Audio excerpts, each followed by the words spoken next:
कंचनपुर नामक एक सुंदर सा गांव हुआ करता था। उस गांव में महेश नाम का एक गरीब मजदूर अपनी पत्नी लीला और अपने इकलौते बेटी पिंकी के साथ खुशी से रहा करता था। महेश बहुत ही मेहनती और ईमानदार मजदूर था। वो हमेशा ही अपने काम से खुश रहता था। उसके पास ज़्यादा पैसे नहीं थे, लेकिन फिर भी वो अपनी ज़िंदगी से बहुत संतुष्ट था।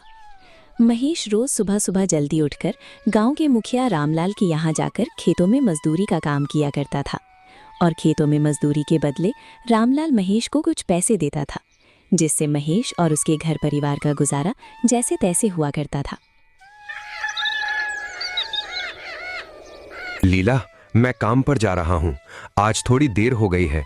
तुम रानी को स्कूल छोड़ देना। जी, मैं रानी को स्कूल छोड़ दूंगी, लेकिन मुझे आपसे एक ज़रूरी बात करनी है। रानी 2 दिनों से कह रही है कि उसकी स्कूल की टीचर फीस मांग रही हैं। क्या पिंकी की स्कूल फीस अभी तक जमा नहीं हुई? मैं स्कूल की फीस कहाँ से दूं? आप जो मजदूरी लाते हैं उससे तो मुश्किल से घर का खर्च चलता है। दिन ब दिन महंगाई बढ़ती जा रही है, सब्जियों के दाम भी बहुत बढ़ गए हैं। अगर आप मुखिया रामलाल से मजदूरी बढ़ाने की बात करें तो शायद हमारी परेशानी कुछ कम हो जाए। रानी की पढ़ाई बीच में नहीं रुकनी चाहिए, वो बहुत मन लगाकर पढ़ती है। तुम चिंता मत करो। आज मैं मुखिया रामलाल से पूरी मजदूरी और पगार बढ़ाने की बात करूंगा। जो भी होगा देख लेंगे। मैं अपनी बेटी की पढ़ाई नहीं रुकने दूंगा। इतना कहकर महेश अपना फावड़ा उठाता है और काम के लिए घर से निकल पड़ता है। रास्ते में उसे उसके साथी मजदूर हरिया, भोला और गंगाराम मिल जाते हैं। हाँ भाई, आज पगार मिलने का दिन है। बस भगवान करे इस बार मुखिया हमारी पूरी मजदूरी दे दे। अरे महेश, सुबह से यही सोच रहा हूँ कि आज घर जाते वक्त बच्चों के लिए कुछ ले जाऊं। बस भगवान करे इस बार पूरी मजदूरी मिल जाए। हर महीने यही उम्मीद लेकर काम करते हैं, लेकिन पता नहीं क्यों हर बार कोई ना कोई बहाना बनाकर हमारी मजदूरी कम कर दी जाती है। सही कह रहे हो। पिछले महीने मेरी माँ की तबीयत बहुत खराब थी, इसलिए मुझे 1 दिन की छुट्टी लेनी पड़ी। लेकिन मुखिया ने मेरी मजबूरी समझने के बजाय पूरे 500 रुपए मजदूरी में से काट लिए। हमारी परेशानी की यहाँ किसी को कोई परवाह ही नहीं है। और मेरी तो बिना किसी गलती के मजदूरी कम कर दी। बोले कि इस बार खेत में पैदावार कम हुई है, इसलिए पूरे पैसे नहीं मिलेंगे। अब बताओ महेश, खेत की पैदावार कम होने में हमारी क्या गलती है? मेहनत तो हमने पहले की तरह ही की थी। क्या करे भाई, हम गरीब लोगों के पास मेहनत करने के अलावा दूसरा कोई सहारा भी तो नहीं है। चारों साथ साथ खेत की ओर चलने लगते हैं। बातें करते करते सभी मजदूर मुखिया रामलाल के खेत पर पहुंच जाते हैं और अपने अपने काम में लग जाते हैं। सुबह से शाम तक सभी मजदूर बिना रुके मेहनत करते रहे। कड़ी धूप और थकान के बावजूद किसी ने काम में ढिलान नहीं की। शाम होते ही काम पूरा हुआ। सभी मजदूर अपनी अपनी मजदूरी लेने के लिए मुखिया रामलाल के सामने जाकर खड़े हो गए। मुखिया जी, कई दिनों से घर में पैसों की बहुत तंगी है। आज हमारी मजदूरी दे दीजिए, बड़ी मेहरबानी होगी। इतनी भी क्या जल्दी मचा रखी है तुम लोगों ने? पैसे कहीं भागे नहीं जा रहे। मुखिया जी, अगर आज मजदूरी मिल जाए तो बड़ी मेहरबानी होगी। घर में राशन भी खत्म हो गया है और पिंकी की स्कूल फीस भी भरनी है। पहले मुझे हिसाब किताब देखने दो, उसके बाद सबको मजदूरी मिल जाएगी। तुम लोगों को बस पैसे लेने की पड़ी रहती है। कभी ये भी सोच लिया करो कि खेत चलाने में मेरा कितना खर्च होता है। अब एक एक करके अपना नाम सुनो। इतना कहकर सभी मजदूर अपनी अपनी बारी का इंतजार करने लगे। मुखिया रामलाल एक एक करके सबका हिसाब करने लगा। सबसे पहले हरिया की बारी आई। हरिया, ये लो तुम्हारी इस महीने की मजदूरी, पूरे 4000 रुपए। मुखिया जी, ये तो सिर्फ 4000 रुपए हैं। मेरे तो पूरे 5000 रुपए बनने चाहिए थे। बाकी के पैसे कहाँ गए? पिछले हफ्ते खेत में पानी ज्यादा भर गया था, उसी से फसल का नुकसान हुआ है। उसके 200 नहीं, पूरे 1000 रुपए तुम्हारी मजदूरी से काटे हैं। लेकिन मुखिया जी, उस दिन तो आपने ही मुझे खेत में पानी छोड़ने के लिए भेजा था। मैंने तो वही किया जो आपने कहा था। फिर नुकसान का दोष मुझ पर क्यों डाल रहे हैं? मुझे कोई सफाई नहीं सुननी। जितना दिया है उतना रखो। ज्यादा बहस करोगे तो अगले महीने काम पर आने की जरूरत नहीं है। मुखिया ने उसकी मजदूरी में भी कटौती कर दी। मजबूरी में हरिया कम पैसे लेकर चुपचाप एक तरफ जाकर खड़ा हो गया। देखते ही देखते मुखिया ने महेश का नाम पुकारा और उसे अपने सामने बुलाया। महेश, तुम्हारी मजदूरी में भी 500 रुपए कम मिलेंगे। लेकिन मुखिया जी, इस बार तो मैंने एक भी दिन की छुट्टी नहीं ली, फिर मेरी मजदूरी में पैसे क्यों काट रहे हैं? आजकल बाजार में अनाज के भाव बहुत नीचे चल रहे हैं। मुखिया जी, अगर बाजार में अनाज का भाव कम हो गया है तो इसमें हमारी क्या गलती है? मेहनत तो हमने पहले की तरह ही पूरी ईमानदारी से की है, फिर नुकसान सिर्फ हम गरीब मजदूर ही क्यों उठाएं? मैं भी नुकसान में हूँ। और सुनो, मुझे हिसाब मत सिखाओ। जितना दे रहा हूँ उतना चुपचाप रख लो। नहीं पसंद है तो कहीं और जाकर काम कर लेना। तुम लोगों को लगता है पैसा कमाना बहुत आसान है। खेत मेरे हैं, बीज मेरा है, खर्च मेरा है, इसलिए फैसला भी मेरा ही चलेगा।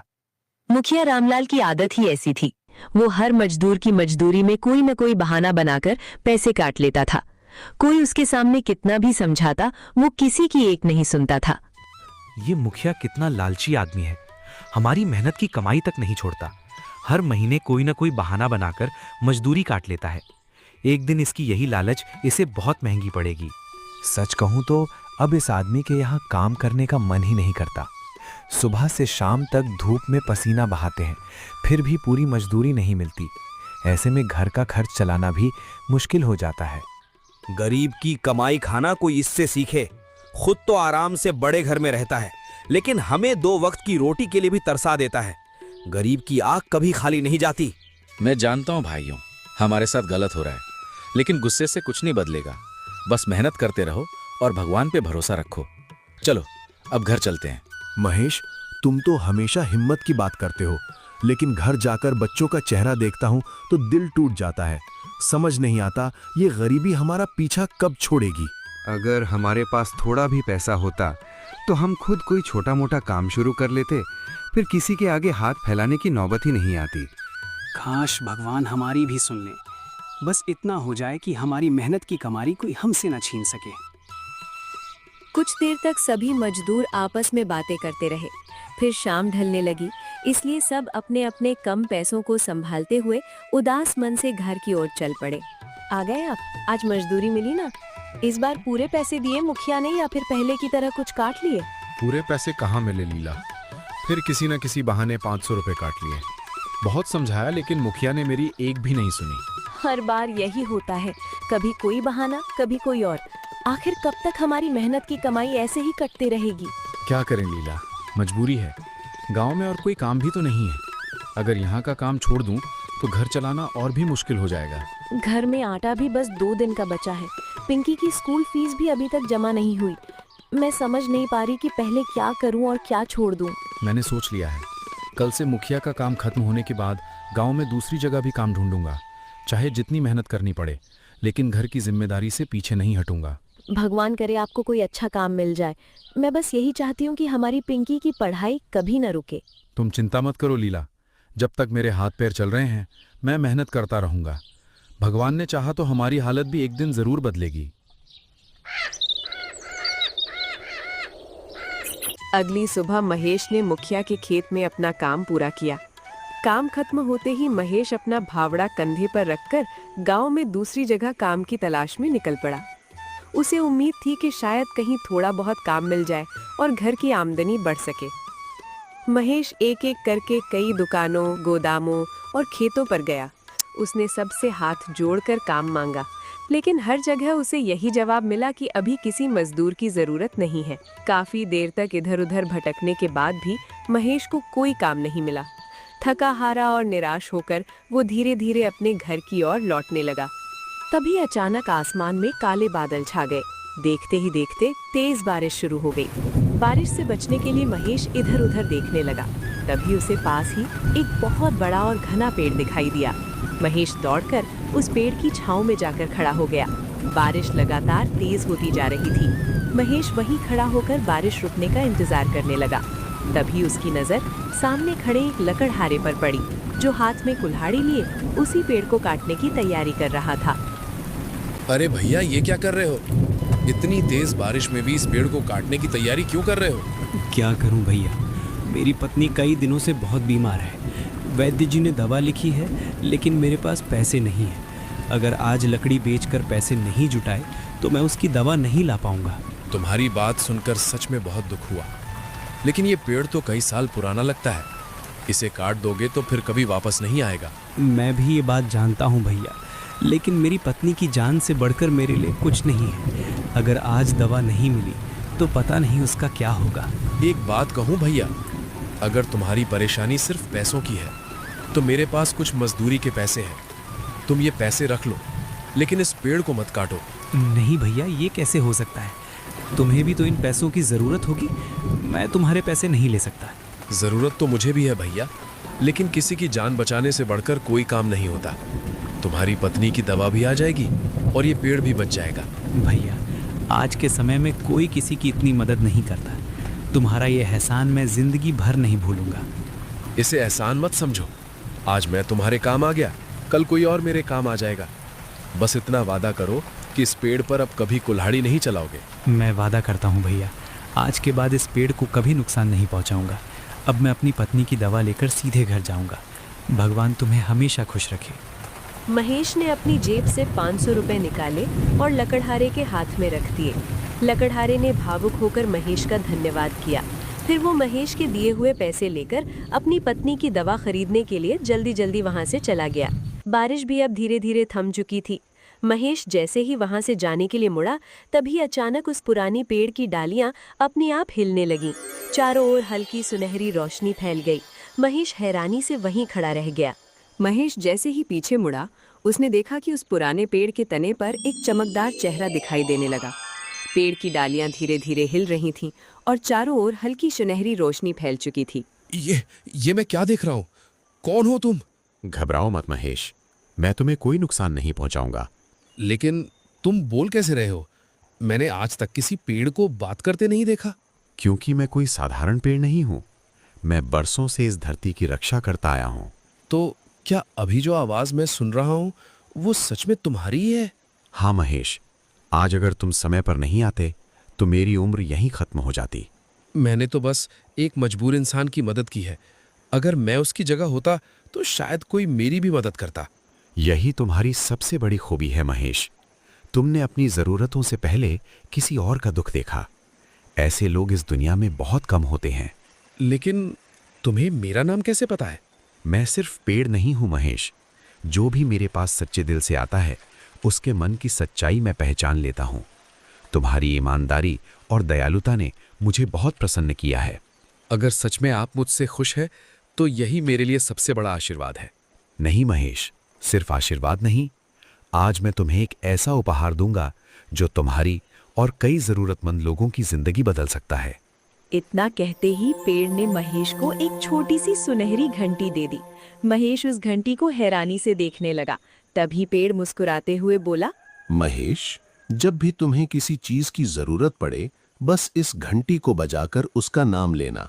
अगले ही पल वो चीज तुम्हारे सामने आ जाएगी। सच में? क्या ये घंटी सचमुच इतना बड़ा चमत्कार कर सकती है? हाँ महेश, लेकिन एक बात हमेशा याद रखना, इस घंटी का इस्तेमाल कभी भी लालच के लिए मत करना। आप निश्चिंत रहिए, मैं इस घंटी का इस्तेमाल सिर्फ अपनी जरूरत और दूसरों की भलाई के लिए ही करूंगा। मुझे तुमसे यही उम्मीद थी महेश। तुम्हारी यही अच्छाई तुम्हें सबसे अलग बनाती है। आपने मुझ पर इतना विश्वास किया, इसके लिए आपका बहुत बहुत धन्यवाद। मैं आपके इस उपकार को कभी नहीं भूलूंगा। अब जाओ महेश, मेरा आशीर्वाद हमेशा तुम्हारे साथ रहेगा। सदा खुश रहो। महेश ने जादुई पेड़ को धन्यवाद कहा और जादुई घंटी लेकर अपने घर की ओर चल पड़ा। कुछ ही देर बाद महेश अपने घर पहुंच गया। लीला दरवाजे पर खड़ी उसका इंतजार कर रही थी। महेश के हाथ खाली देखकर वो फिर से चिंता में पड़ गई। आ गए आप? आज कहीं दूसरा काम मिला या नहीं? नहीं लीला, आज भी कहीं काम नहीं मिला। लेकिन आज मेरे साथ कुछ ऐसा हुआ जिस पर शायद तुम्हें भी यकीन नहीं होगा। ऐसी कौन सी बात हो गई? आप मुझे डरा क्यों रहे हैं? साफ साफ बताइए। डरने की कोई बात नहीं है, पहले तुम बैठो, फिर मैं तुम्हें सब कुछ बताता हूँ। महेश ने लीला को रास्ते में हुई सारी बात बताई। उसने बताया कि कैसे उसने एक लकड़हारे की मदद की, कैसे वो पेड़ बोलने लगा और कैसे उसने उसे ये जादुई घंटी दी। क्या? बोलने वाला पेड़ और जादुई घंटी? मुझे तो आपकी बात पर बिल्कुल विश्वास नहीं हो रहा। मुझे भी पहले विश्वास नहीं हुआ था, लेकिन अगर तुम चाहो तो अभी इसकी परीक्षा करके देख सकते हैं। अगर सच में ये घंटी जादुई है तो पहले घर के लिए 1 बोरी गेहूं मांग कर देखिए, आने वाले दिनों की चिंता भी खत्म हो जाएगी। इतना कहकर महेश ने जादुई घंटी को धीरे से बजा दिया। कुछ ही क्षणों में उनके घर में गेहूं से भरी एक बड़ी बोरी प्रकट हो गई। महेश, ये बोरी सच में आ गई। मैं तो सोच भी नहीं सकती थी कि ऐसा भी हो सकता है। लीला, लगता है भगवान ने हमारी सुन ली। अब हमारी गरीबी के दिन बदल जाएंगे। मैं चाहता हूँ कि इस जादुई घंटी से हम अपने गांव के गरीब और जरूरतमंद लोगों की भी मदद करें।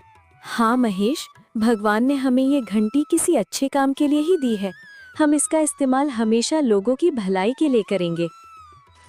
उस दिन के बाद महेश ने जादुई घंटी का इस्तेमाल सिर्फ अच्छे कामों के लिए किया। वो गांव के गरीब और जरूरतमंद लोगों की मदद करता रहा। देखते ही देखते उसके गांव में खुशियां लौट आईं और महेश सबके दिलों का प्यारा बन गया।